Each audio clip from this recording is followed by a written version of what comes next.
지금 제일 이슈가 되는 부분이 부동산 부분입니다. 법 개정이 작년에 많이 있었습니다. 일단 한 분한테만 의지를 하지 마십시오. 결과 처리를 하고 세무사한테 맡기지는 마십시오. 때는 몇백만 원에서 몇천만 원, 몇 억까지 나오는 경우가 있습니다.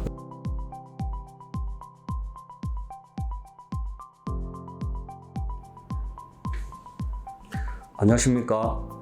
김대경 세무사입니다.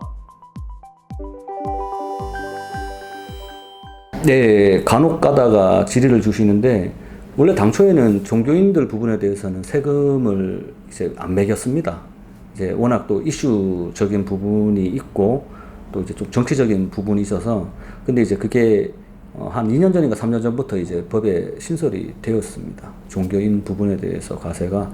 그래서 물론 이제 과세 범위가 그렇게 넓지는 않습니다. 그래서 지금 현재는 이제 그 상담 자체가 뜸한데, 그 법이 생겼을 때 이제 상담이 많이 들어왔었습니다. 들어왔고, 그 부분에 대해서 이제 신고를 해드린 경우도 있습니다. 근데 현실적으로는 아직 종교인 부분에 대해서 세금을 내는 경우가 그렇게 많지는 않습니다.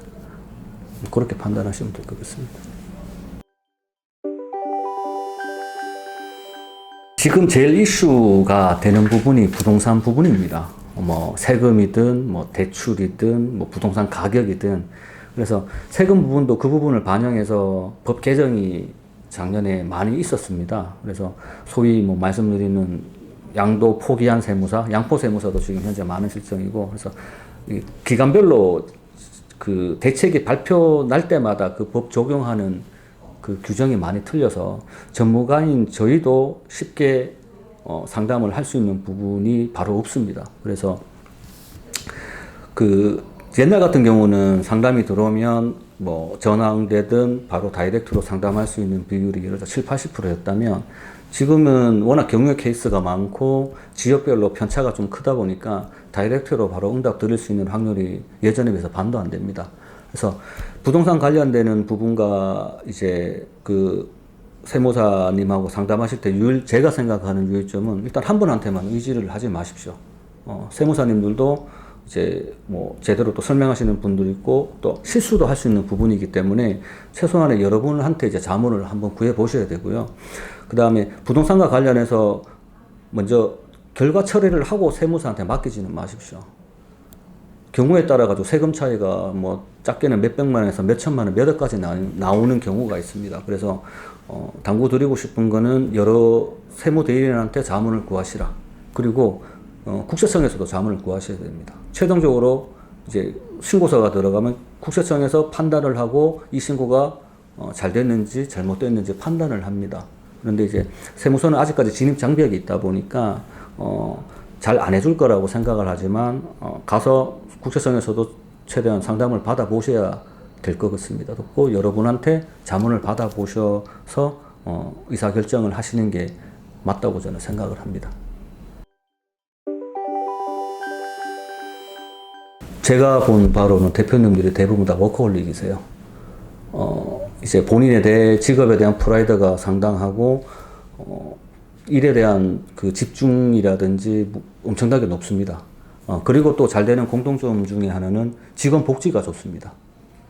직원 복지가 좋고, 예를 들어서 법인 사업자든 개인 사업자든 그 사업에 관한 이익을 본인 혼자 독식을 하려고 하지 않고 직원들에게 공유를 하려는 그런 대표님들이 많으세요. 근데 그런 데가 보통은 좀 이익률이 높고 이제 직원들에 대한 이직이 조금 적은 부분이고, 또 이제 코로나19로 인해 가지고 외부적인 충격이 있더라도 크게 충격을 받지 않고 수익력이 그대로 조금 지속이 되는 것 같습니다. 그래서 제가 봤을 때는 이제 그 본인 그 대표자의 직업적인 그 전문성, 그 다음에 열정, 그 다음에 자부심, 그리고 그 공동체 의식에 대해서 직원들에 대한 복지, 그 다음에 그걸 또 배분하는, 본인 혼자 이제 독식하려고 하지 않는, 그 다음에 또 미래 비전을 항상 직원들한테 심어주는 그런 대표님들이 보통은 조금 그런 업체들이 이제 수익력이 조금 좋고 지속력이 있어 보입니다. 제가 판단했을 때.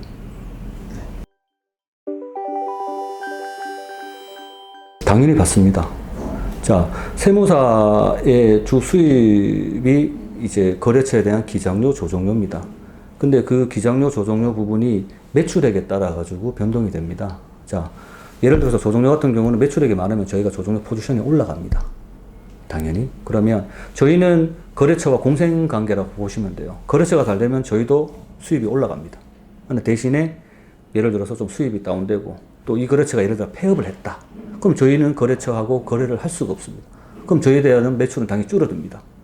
그래서 세무사라는 업계에도 당연히 거래처가 잘 돼야 저희도 수입이 당연히 올라가는 구조로 되어 있기 때문에 그 부분은 코로나로 인해 당연히 영향을 많이 받았습니다만은 거래처의 종류가 다양하다 보니까 대부분은 어렵지만 그래도 코로나라도 호황되는 업종이 있습니다. 예를 들어서 전자상거래 부분 대표적입니다. 언택트 시대다 보니까 비대면으로 하다 보니까 전부 다 전자상거래를 많이 하세요. 온라인으로. 매출이 거의 따블입니다. 그 다음에 이제 요식업 같은 경우도 배달만 전문적으로 하는 데는 매출액이 많이 올랐습니다. 그 다음에 뭐 택배업 이런 부분. 그래서 물론 이제 투자로 보면은 약간은 분산 투자 개념으로 보시면 됩니다. 세무사업계가 이제 대부분은 어렵지만 예를 들어서 뭐 거래처가 100개가 있다면 한 7, 80개는 어렵지만 2, 30개는 조금 낫다. 그래서 뭐 코로나로 인해 가지고 힘든 건 사실이지만 전업으로 하시는 예를 들어서 뭐 제조업이나 홀만 있는 식당 이런 데보다는 그래도 좀 데미지가 조금 적지 않겠냐. 근데 이제 전체적으로 보면은 저희도 이제 거래처 분들이 폐업을 많이 하셨습니다. 코로나로 인해 가지고. 그래서 어느 정도의 코로나에 대한 영향 부분은 없지는 않습니다.